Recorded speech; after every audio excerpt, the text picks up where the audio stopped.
Hello, good morning. Welcome to Season 3, Episode 8 of Mindful Meditations on Art Jewelry. My name is Allison Barnett. I'm coming to you live this morning from Patina Gallery here in beautiful, historic Santa Fe, New Mexico. And I've been coming to you live for the last, I would say, year and a half, and started in the pandemic in my living room since we couldn't come to the gallery each day. And I've been doing this less so now, because we've been open for business, but I've really enjoyed this process of introducing you to many of our artists and the exhibitions that we're doing in the gallery.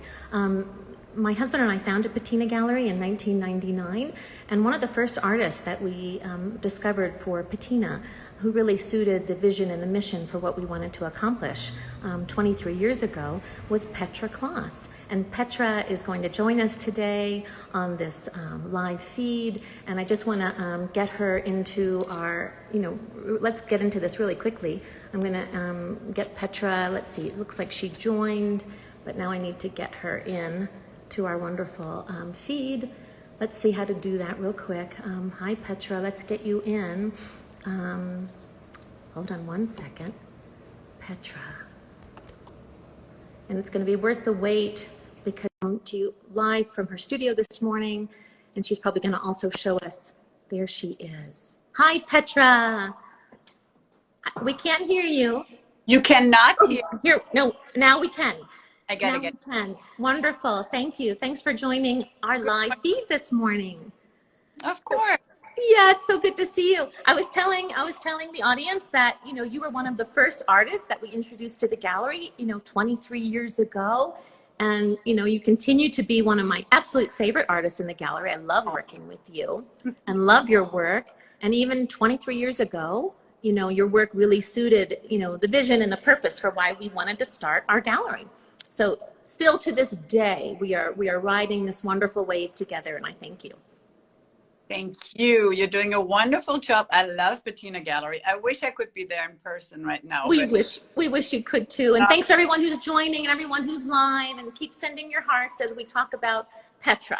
So I really want to jump in, and I want to talk about you. So in 1999, I met you and was really thrilled that you were working with, at the time, uncut raw diamonds. And to me, that was so intriguing because, I had been already in the field for, 15 years prior, and had really not seen these uncut raw diamonds, these industrial diamonds being used at that time, and was really excited to see how you incorporated them with precious gold, taking these diamonds in the rough, a lot of, often people don't appreciate them in this raw format. So I'd like to just start with that and your early life as a metalsmith and how you got introduced to making jewelry. So let's start there.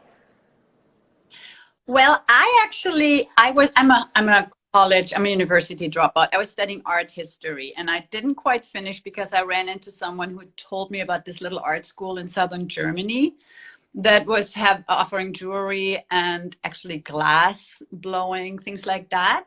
So I visited, and I really fell in love with the jewelry classes. I actually started out making tableware. Yes. With, fine like teapots, silver teapots, champagne coolers, knife, spoons, forks, things, usable items. Yeah. It was for the church, etc. And that was really good in like honing my skill set as a metal worker. But then of course I did downsize in the long run. Like my first jewelry was very big and oversized and kind of, sculptural. And I was in Berlin at the time. Yes. But that's when I actually encountered the rough diamonds for the first time. Okay. I met this stone dealer who kept giving me one rough diamond at a time. They were so cheap at the time because they were used mostly for industrial purposes. Yes. And once I had enough, I thought, oh, this is kind of like almost like metal. Diamonds can go through the, through the fire, and they can withstand acid. So yes. So I started working with them, and then it's kind of like evolved from there. I became more of a jeweler. I made more and more jewelry, and I used more and more gemstones. And then you've talked about the immediacy of making something smaller, a piece of jewelry, rather than spending weeks forging and making something of more substantial, size. So I'm sure that that's really pleasing to sort of finish, start and finish something within a shorter span of time. it suits my character a little better. Good, good. Yeah, yeah. Even though some take their time. The bigger pieces, they will evolve over time. Of course, of course, of course. So you started making smaller pieces, as you say, to really beautify the body. And I know that when I put on a piece of yours, I mean, yes, that's exactly what's happening. Is your use of material, your use of stone, and this mosaic that you're working on. Tell us a little bit about your influences and how you started working with uncut and cut stones, and the pleasure of working in gold. I think there's two elements. The one is, of course, my art background, my art history background, and, going a lot to museums, still going a lot to museums. I love art, fine art. So oftentimes that influence some pieces, like the earrings you're wearing are a little bit, Klimt inspired, they're Absolutely. really have that 1920s, 1910s rich. So that will influence my designs at times. Pure inspiration. And then as far as going back to the rough stones, I grew up, in Europe, and my earliest memory, apart from my mom's jewelry box, of course, was going to the castles and looking at the jewelry collections there. And some of them, evil jewelry is not as refined. They didn't have the means to cut gems to this high precision sparkliness. Yes. And I always loved that roughness, that so much the human touch. And, that kind of was from early age on for me, was the embodiment of treasure. Yes. We all have our treasure chests. So that's another part that I just love, creating these little treasures that are clearly not factory made, like Tiffany's has like huge factories in Thailand, and it's all like machine made, and, Yeah. So I really limit myself to, very small production. Sometimes when I have a design that really works, I do repeat it because it's pleasant and people want it. But generally, there's a lot of one of a kind. And the rough stones, you can't repeat them anyway. The rough stones really dictate a piece that is one of a kind. But when you talk about maybe making something again, maybe you're referring a little bit to like these earrings. Right. In high carat, these are either 18 or 22 carat, this Mobius strip. So you're able to make that again. Right. And this sort of stems from your background in the applied arts. Right. Forging of the metal. To create a prototype that actually works for, many people, and that can be reproduced. And it's also a good teaching object. Like I have my assistants, my apprentices, they can work on something like that and then really learn on how to handle metal. Just this knot that you fabricated in the 22 is really beautiful. It has such a flow and a rhythm to it, and it looks easy, but I know that it's not. I know that there's a technical challenge to making it look as simple as it does. Right, and everything's fabricated. I don't cast, so I do not do my multiples that way. That they're all really done from scratch. Yes, yeah. So even though you might make more than one, every single piece is made individually. Yes, I love that. Having studied metalsmithing myself, casting was never one of my favorite things to do. I love fabrication. I love a new idea, and I love making it from scratch. And, absolutely that is what I love about what you bring to your work. I'm wearing some pieces today, and I think some of these might be some of your favorite pieces. This just glorious tourmaline necklace with uncut and cut stones, a combination, slices of tourmaline. I know that tourmalines grow in a stalk, and then they can be sliced, but sometimes you present it in the length of the stalk, and then these earrings. So the beauty of working with 22 karat is that you can really work that metal around these uneven edges. That it's very soft, so it can't be used for some things because it's almost too soft. Like the connecting parts, I will always use 18 karat because it has more, more stability. It won't bend as easily. Yes. But do you alloy your own gold, Petra? I do sometimes. I do, but oftentimes, it's just I have this recycled gold, the company that uses only recycled gold, and they do my alloys for me oftentimes. Okay. gives me more time to focus on design and on, like, you know, the finishing parts, because Yes. you know, once you alloy gold, you as a metalsmith know that it's fun, but if you have to do it all the time, it just becomes a chore. It's not super creative. I totally get it. I totally get it. You need to really focus in on your, you know, what you love to do, which is to make. So when you're coming up with a design, what's that process for you? Do you come up with a sketch first, or you just start working the metal? How do you? I actually work in sketches. I do use the gemstones oftentimes as an inspiration. If I find some especially nice stone or a grouping of especially nice stones, I'll scatter them around and push them around until you know, something to be really gelling into, like, oh, that's interesting. So I go back a lot, but then at one point it will be sketched. I even color it in, so I really know what color stone is, you know, how it all will, I get a better vision of how it all look. Yes. And then from there, it might go, you know, certain metamorphoses. I mean, maybe once the settings are all done, it could be that, oh, this doesn't work. This has to be shifted. Yes, so, that makes total sense. So you make your adjustments along the way. Yes. Oh, thank you for sending the hearts. We agree. We love Petra. We love her work. And so I'm wearing some magnificent pieces. You know, one of my favorite stones that you work with is the raw aquamarine. And this necklace is just gorgeous. I love that sort of sea foam green, that sort of like a sea glass coloration to the aquamarine. And I'll often refer to it with clients, you know, that these stones have their natural birthmarks. You know, they're not perfect stones, and that's why we treasure what you do, is because you know, it's the human sort of element to the stone in its raw state, and we love that. So making this and forging these components that connect the stones, it just goes to everything that you're talking about, your love for working with metal and with these uncut stones. Yeah, and the influence will be feelable. Like this one I made this summer when I was in my I have a studio in Germany as well.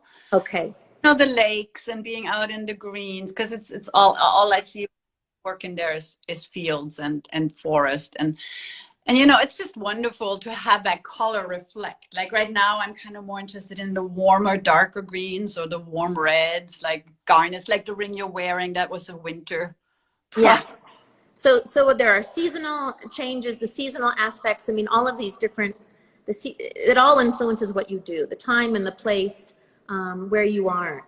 It's great that you can work in two different places and that you have a setup to really just sort of hit the ground running in both Germany and in the United States. But it's important to me because my mother's over there and still alive. So, you know, I have several reasons. Yes, makes total sense. One of the things that you also do for those, you know, clients out there who don't like large pieces, large statement pieces, is that you make a really wonderful small ear stud. This one with a raw aquamarine, again set in 22 karat. And I think actually on your bench you are working on an emerald stud.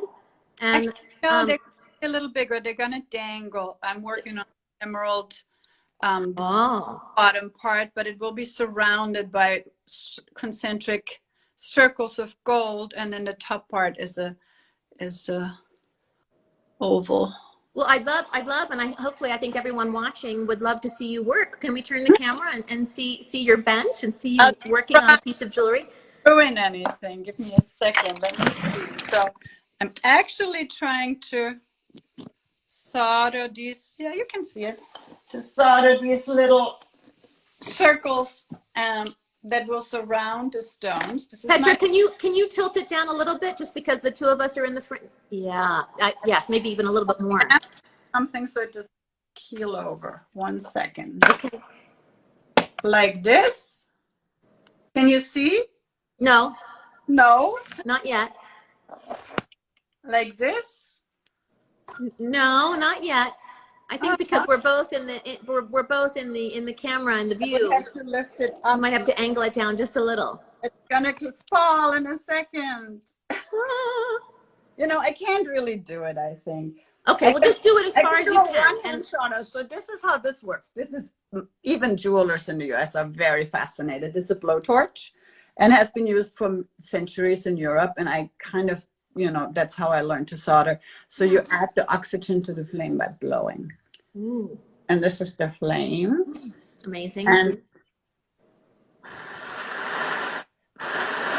as I blow, it gets hotter. So this is what I'm soldering on. Can you see now? A little bit. That's better. Yeah. So that's a little, I mean, I can't really give you a demonstration. No, it's hard. It's hard. I think. But I soldered these surrounding pieces for the little, for the first layer of surround. It's going to be bigger. There's going to be many more coming. So is this an, oh, so this is an earring. Okay. I don't have one on the plate to show, but it's the idea of having a top. You'll have a single drop on the bottom instead of sort of this mosaic. Yeah, and instead of being on like a platter almost, like on this single gold sheet, it's going to be surrounded by many wires. So there's going to be like a wave pattern, inspired a little bit by when you drop a rock, a pebble in a pond, and the waves kind of. Will it be a bit? Will it be a bit like this? Yes. This new work, you know, I just adore it. I love it, and it's that ripple effect. We just sold a bracelet of this same design. I love that you do it so you can wear it as a pendant or as a brooch. Yeah, I've heard brooches are coming back. There was an article in the I always because they're like the. I agree with you. I love a great brooch, but I love also the multifunctionality of a piece like this. You know, it has some scale. I'm not a large woman, but I would absolutely wear this around my neck on a simple, you know, cable or a chain. And I love how you've layered it, but it's also not too heavy. So you know, as a jeweler, as a metalsmith, you always have to have the consideration of how it's going to feel on the body, as you say, to beautify the body. You don't want it to be too heavy. You really want it to feel good. And you know, I want to feel like a queen when I'm wearing your pieces. That's where the ideal jewelers do applied art versus fine art. That's just purely, you know, about expressing yourself. It really has this application. I find jewelry should, you know, complement the body and should be comfortable to wear. Unless you really want to be very conceptual. Yes.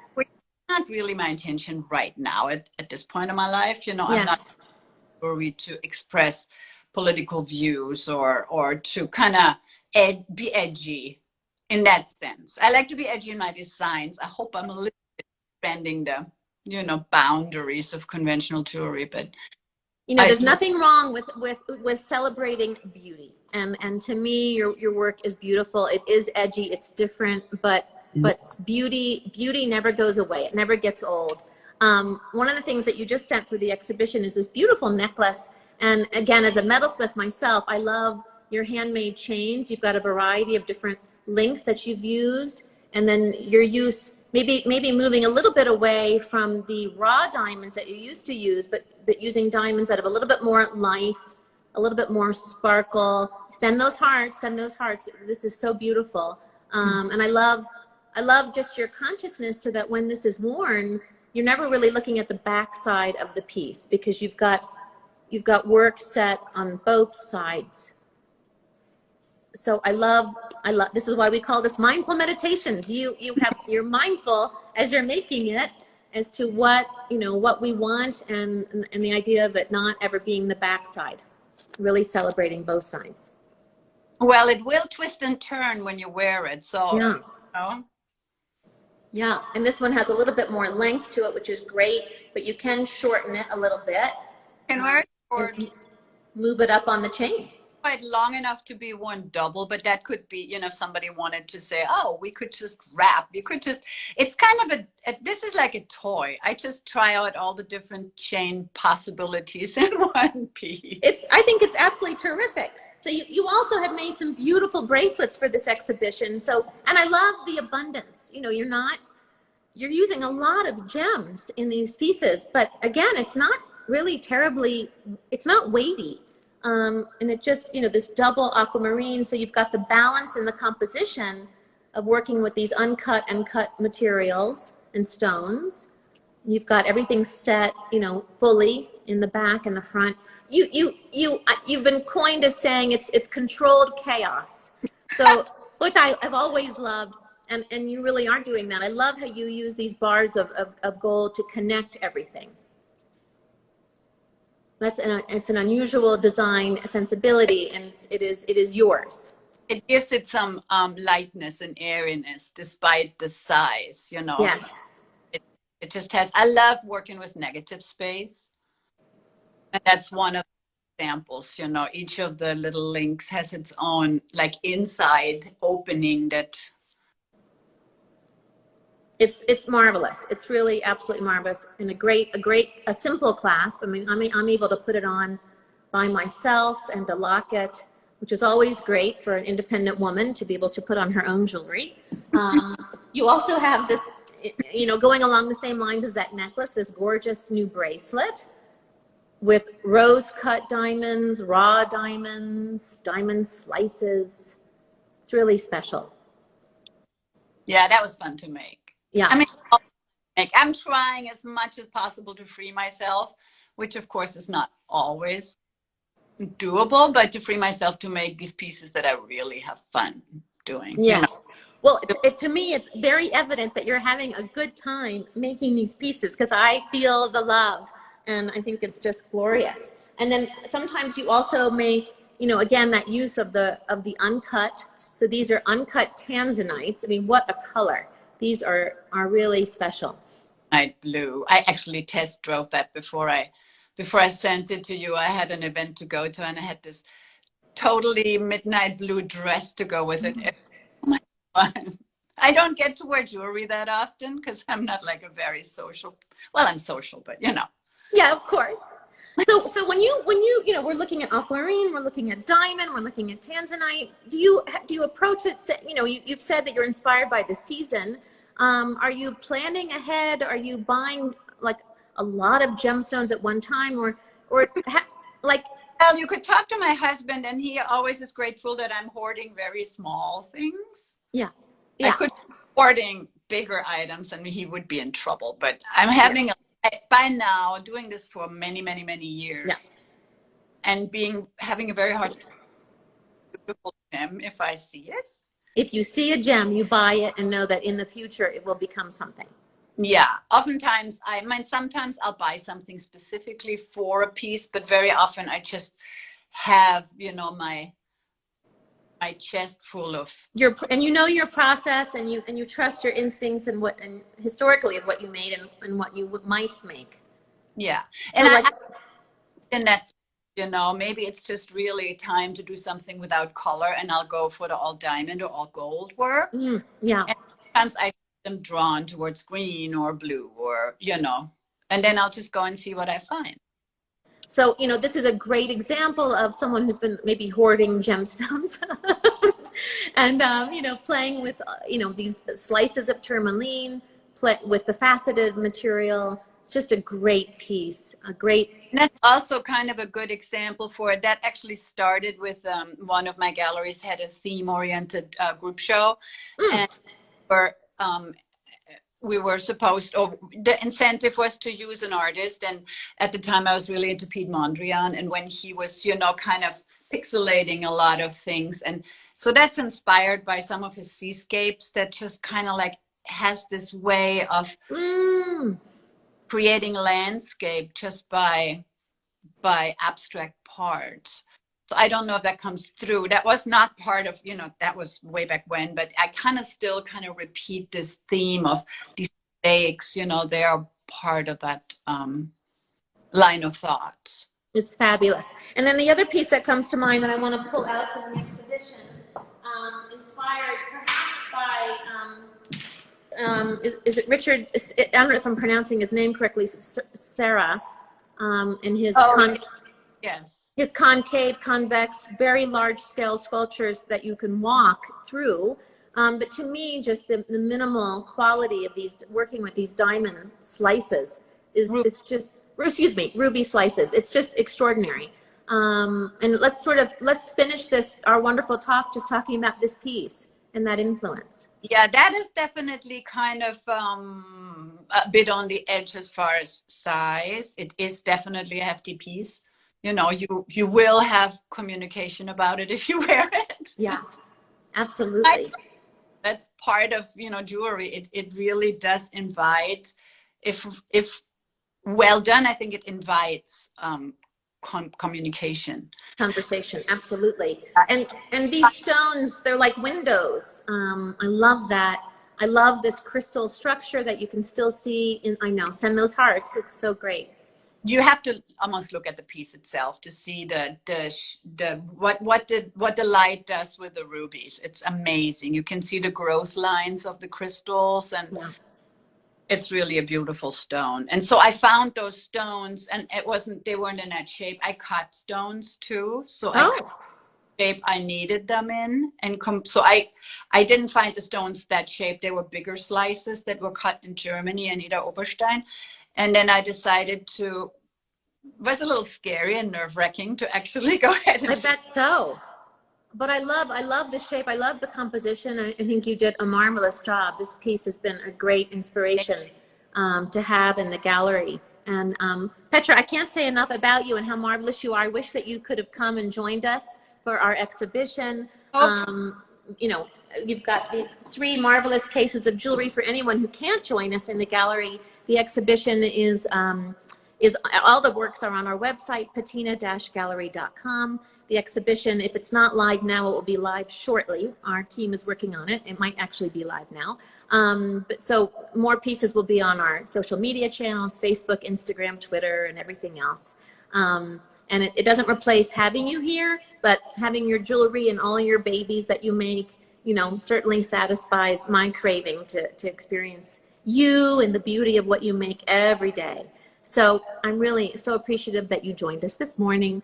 I know it was a little earlier for you, but for everyone who joined, I really appreciate it. And I hope you have a happy Thanksgiving. Thank you. And thank you so much, Allison, for all you guys do. It's so wonderful to work with you. And thank you, Petra. And I'm looking at Jocelyn, who works at the gallery, says the exhibition is live. So for those of you who want to, please go to our website, Patina-Gallery, go to our exhibition page, and you'll see that the exhibition is live. Every piece has been beautifully photographed. We have a great team of individuals working here at the gallery who bring these pieces to life after you've made them online. It's not always an easy thing to do, but they've done a great job. So to them and to you and to all the viewers, thank you. Thank you, Allison. Thanks to everybody. Yeah. Well. Happy Thanksgiving. Happy Thanksgiving. Bye-bye. Bye. I'll talk to you soon. Bye-bye.